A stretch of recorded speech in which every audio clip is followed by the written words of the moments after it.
போறதுல என்ன விளைவிக்குது என்று லொஜிக்கலி கேட்டா நியாயமான கேள்வி. சயின்டிபிக்கலி கேட்டா இந்த பிரச்சனையும் இல்லை அதுல. அப்ப திருமணம் என்ற ஒரு விதியை ஏற்படுத்தி விபச்சாரம் என்பதை உனக்கு அதாவது மோசமாக காட்டியது யாரு? ரப்புல் ஆலமீன். சகோதரர்களே, அதனால எல்லா சம்பிரதாயத்தையும் என்ன செய்ய இயலாது, உள்ளுக்கு போட்டு போயலாது. பாப்பாவை நானாண்டு கூப்பிட இயலாது, உம்மாவை வந்து தங்கச்சின்னு கூப்பிட இயலாது. இப்படி எல்லாம் யார் உனக்கு ஏற்படுத்தினது? சகோதரர்களே, குரங்கிலிருந்து மனிதன் வந்தான்னு சொல்றீங்களா இல்லையா? அப்ப குரங்கோட குணம் ஏன் வரல? பரிணாமம் அடைஞ்சா உடல் மட்டும்தானே மாறும், குணம் மாறாதோ? பரிணாமம் இதை இந்த டைம்ல நான் ஏன் சொல்றேன் தெரியுமா? இது சோதனை என்ற இடத்துல இந்த விதியை பதிஞ்சு கொள்ளணும். பரிணாமம் அடைஞ்சா குரங்கிலிருந்து மனிதன் பரிணாமம் அடைஞ்சிக்கிறான். குரங்கோட குணம் ஒன்றும் வரலையே. இப்ப விஞ்ஞான ரீதியா டார்வினோட பேசுறதாக இருந்தால் நீ சட்டப்படி நிர்வாணமாக இருக்க வேண்டும். என்ன ஆதி தந்தையர்கள் நிர்வாணமாகத்தான் இருந்திருக்கிறார்கள். இப்ப விஞ்ஞானி கூட அவனோட பேச நினைட்டானே, குரங்கு எங்கேயா ட்ரெஸ் போடுறதா? அப்போ ஒரு ஒரு இடத்துல இருந்து இன்னொரு கட்டத்துக்கு மாறுகின்ற பொழுது அது ட்ரெஸ் போடுற என்ற நிலைமைக்கு எப்படி வந்துச்சு மனிதனுக்கு? சகோதரர்களை, இதை ஏன் நான் கேட்கிறேன் தெரியுமா? சில இறைவனுடைய விதிகள் இந்த உலகத்திலே ஆட்சி செய்து கொண்டிருக்கின்றன. எந்த விஞ்ஞானியாலும் எந்த ஆய்வாளனாலும் எந்த சிந்தனையாளனாலும் ஒரு பொழுதும் அதை அசைக்கவும் முடியாது, மாற்றவும் முடியாது. அப்படிப்பட்ட விதிகளில் இன்னொன்றை சொல்வதென்றால், இந்த உலகத்திற்கு யாரும் வருவதென்றால் பிறந்துதான் வர வேண்டும். உலகத்தை விட்டு யாரும் பிரிவதென்றால் இறந்துதான் பிரிய வேண்டும். இது நாங்களாக மாநாடு கூடி எல்லா விஞ்ஞானிகளும் கூடி மனித சமூகத்தவர்கள்லாம் கூடி ஏற்படுத்தி கொண்டதா? இல்லை, யாருமே ஏற்படுத்தி கொண்டதில்லை. இது போல அல்லாஹ் சில விதியை வச்சுக்கிறான். எல்லோரும் மரணித்துத்தாக ஆக வேண்டும் என்றது விதி. ஆனால் எவரது மரணத்தையும் கண்டுபிடிக்க முடியாது என்பதும் விதி. எவரது மரணத்தையும் கண்டுபிடிக்க முடியாது என்றதும் ஒரு விதி. சகோதரர்களே, ஆக என்ன நான் இங்க சொல்ல வருகிறேன் என்றால், சில விதிமுறைகளை மனிதன் அடிமை என்று உணர்வதற்கு நாங்கள் பயன்படுத்திக் கொள்ள வேண்டும். எங்கள் மீது திணிக்கப்பட்டிருக்கக்கூடிய சில விதிகள் யாரால் விதிக்கப்பட்டவைகள்? நாங்கள் சில விதிகளோடு போறோம். நாங்கள் நினைக்கிறோம் எல்லாமே நம்ம சுதந்திரமாகிறோம். எல்லாமே நம்ம சுதந்திரமா இல்லை. நம்ம ஆணாக பிறந்ததை நாம் தீர்மானிக்கவில்லை, நமது தந்தையையும் தாயையும் நாம் தீர்மானிக்கவில்லை. மனைவியை தீர்மானிக்கிற சுதந்திரம் எங்களுக்கு இருந்தாலும் தந்தையும் தாயையும் தீர்மானிக்கிற சுதந்திரம் எங்களுக்கு இருக்கவில்லை. சகோதரர்களே, ஆக எங்களது எல்லா விஷயங்களிலும் எங்களுக்கு சுதந்திரம் தரப்படவில்லை.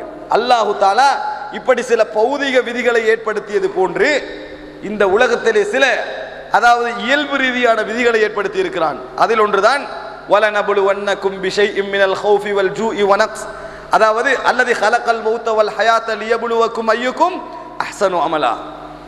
அவன்தான் இந்த உலகத்தில் மரணத்தையும் வாழ்வையும் படைத்தான். உங்களில் எவர் நல்ல முறையில் அமல் செய்கிறார் என்பதை சோதனை செய்வதற்காக, சோதிப்பதற்காக. அவர் என்றால் வாழ்க்கை என்பது சோதனை என்று அல்லாஹ் தஆலா சொல்லுகிறான். வாழ்க்கை என்பது சோதனை என்று சொல்லுகின்றான். சகோதரர்களே, அப்ப வாழ்க்கை என்று அல்லாஹ் சோதனை என்று சொல்லிவிட்டான் என்றால் உலகத்தில் இதற்கு எதிரான எந்த முயற்சிகளும் பிரயோஜனம் அளிக்காது. இதற்கு எதிரான எந்த முயற்சிகளும் பிரயோஜனம் அளிக்காது. சோதனை இல்லாத ஒரு வாழ்க்கையை தேடி எந்த மனிதனும் பிரயாணம் செய்ய முடியாது.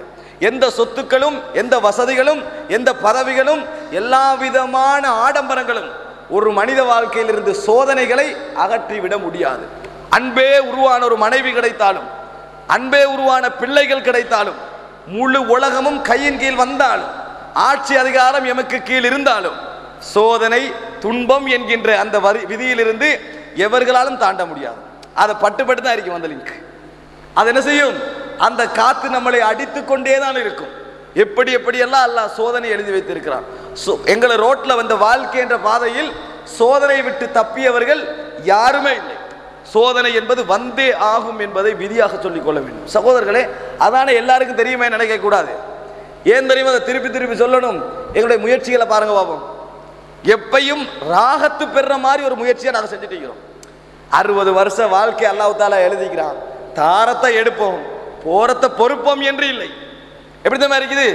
போறதை விடவும் கூடாது, தாரது மிஸ் ஆகவும் கூடாது, எல்லாத்தையும் வச்சுக்கொள்ளணும் என்ற போன போக்கு இருக்குது. துன்பமே வரக்கூடாது என்பதற்கான உழைப்பாகத்தான் எங்களது உழைப்பு இருக்கிறது.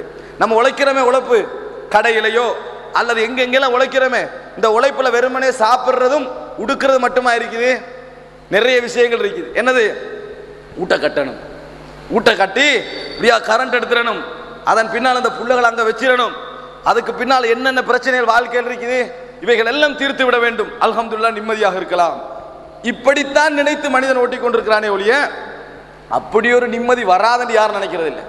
எப்படி ஒரு மனிதனுக்கு நினைக்க உரிமை உண்டு? மனிதனுக்கு இந்த உலகத்தில் வாழ்றதுக்கு ஒரு ஊடு கட்டணும், அதுக்காக முயற்சிக்கிறேன். உலகத்தை வாழ்றதுக்கு சில வசதிகள் தேவை, அதுக்காக முயற்சிக்கிறேன். அது வந்தாலும் வராட்டியும் துன்பம் என்றது வந்து கொண்டே இருக்கும். வீடு இல்லாதது மட்டும்தான் துன்பம், கரண்ட் இல்லாதது மட்டும்தான் துன்பம், தொழில் இல்லாதது மட்டும்தான் துன்பம். இந்த மூன்றும் வந்துவிட்டால் எல்லா துன்பங்களும் போய்விடும் என்ற கற்பனை இருக்கிறதே. இது நம்ம துன்பத்துக்கு எதிரான நம்ம வாழ்க்கையை திருப்பிக் கொண்டிருக்கிறோம் நினைக்கிறோம். சகோதரிகளே, வீடு உள்ளவனுக்கு வீடு சில நேரம் துன்பமாக இருக்கும், வீடற்றவனுக்கு வீட்டு தேவை சில வேளை துன்பமாக இருக்கும். சகோதரர்களே, என்ன புரிந்து கொள்ள வேண்டும் என்றால், சோதனைக்கு எதிரான முயற்சி இருக்கிறதே பிழை. இன்றைக்கு மனிதன் அசௌகரியங்களை அகற்றுவதற்கு இந்த நவீன விஞ்ஞானம் எவ்வளவு முயற்சிக்கு தெரியுமா? ஒரு காலத்தில் ஒரு வீட்டுக்குள்ள ஒரு சிங்க் வாரதே பெரிய விஷயம்.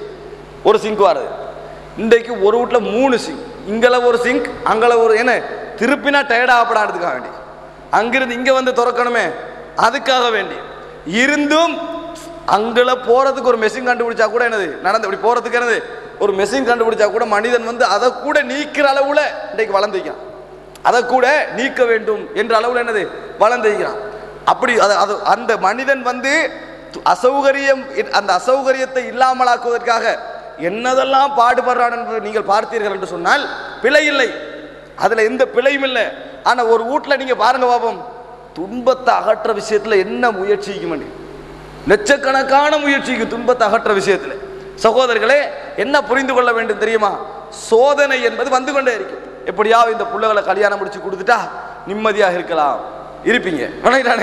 அந்த 80 தாண்டி நீங்க வைங்க, நீங்க பிள்ளைகள்லாம் கல்யாணம் முடிச்சு கொடுத்தா இன்னொரு சோதனை வரும், பேரம் பேத்தி வருவான், இல்லை அவனால ஒரு சோதனை உங்களுக்கு வரும். விளங்கிட்டான்? நீங்க நினைக்க கூடாது துன்பம் என்றது முடிஞ்சிடும். எப்படியாவது ஒரு வீட்டை கட்டி குடி போயிட்டேன்னா எல்லாம் முடிஞ்சிருக்கும். பெரிய ஒரு கடன் நிற்கும், அவரோட மனசுல என்னமா நினைக்கும்? இது எப்படியாவது கொடுத்துட்டா சந்தோஷமாக வாழலாம், இப்படிதான் நினைப்பாரு. இங்க தொழில் செஞ்சுட்டு இருக்கிறவனுக்கு அந்த தொழிலுக்கு எப்படியா போயிட்டா நிம்மதியா இருக்க முடியும். அங்க இருக்கிறவனுக்கு எவ்வளவு பெரிய சம்பளம் கிடைச்சாலும் வேலை, இந்த தொழில் செஞ்சா நல்லா இருக்க மாட்டான். ஸ்ரீலங்காலைக்கு வரைக்கும் என்ன இருந்தாலும் சரி வரல, வெளிநாட்டுக்கு போய் தான் உழைக்கணும் மாட்டுவான். அங்க போனா சொல்லுவான், நாட்டில் சம்பூல் சோறு திண்டாலும் பரவாயில்ல, இங்க இருக்கணும்னுவான். இதான் மனசு.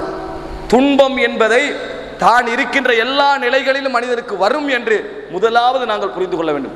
நீங்க மௌத்து வரைக்கும் உங்களுக்கு துன்பம் இருக்கும், மௌத்து வரைக்கும் எங்களுக்கு துன்பமும் வேதனையும் கவலைகளும் தொடர்ந்து கொண்டே இருக்கும். சகோதரர்களே, இது முதல் விதி.